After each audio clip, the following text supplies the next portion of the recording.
The visit by former U.S. House Speaker Nancy Pelosi and the Republican chair of the U.S. House Foreign Affairs Committee, Michael McCall, to meet Tibetan spiritual leader the Dalai Lama in India's Dharamshala comes after U.S. President Joe Biden confirmed that he will sign the Resolve Tibet Act into a law.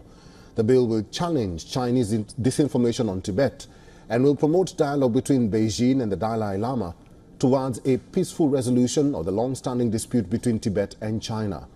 The House of Representatives voted 391 against 26 last week in the final procedural vote after being passed in the Senate last month. The bill will now go to the President's desk, who is expected to sign it into a law in the next 2 weeks.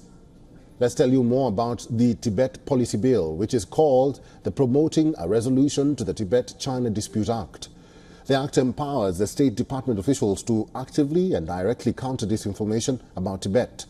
It rejects claims of China that Tibet is a part of China since ancient times. The legislation pushes for negotiations without preconditions between the Chinese government and the Dalai Lama, or his representatives, or the democratically elected leaders of the Tibetan community. It affirms State Department's responsibility to coordinate for a negotiated agreement.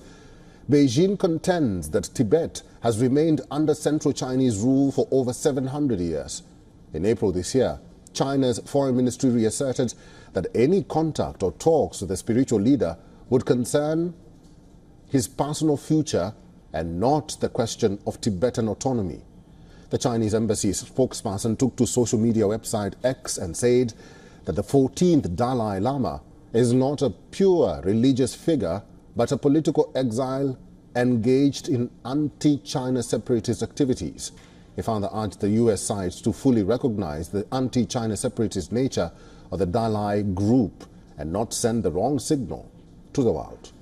China has often rejected the international community's support for Tibet by labeling Tibet as an internal matter and claiming that Tibet has been a part of China since ancient time. However, the U.S. bill dismisses that claim as historically inaccurate.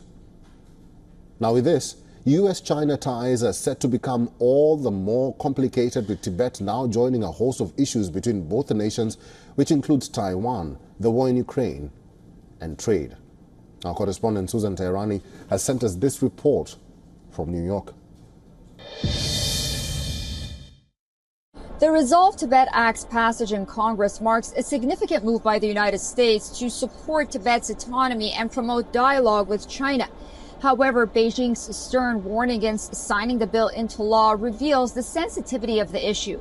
The White House's commitment to making a decision based on U.S. interests suggests a potential showdown with China. The bill's provisions, such as countering China's disinformation and pushing for unconditional negotiations, shows a shift in U.S. policy towards a more proactive stance when it comes to Tibet. This development, after all, has significant implications for regional stability and probably human rights as well, and could potentially strain U.S.-China relations even more. Susan Teherani reporting from New York for WION World is One. For all the latest news, download the WION app and subscribe to our YouTube channel.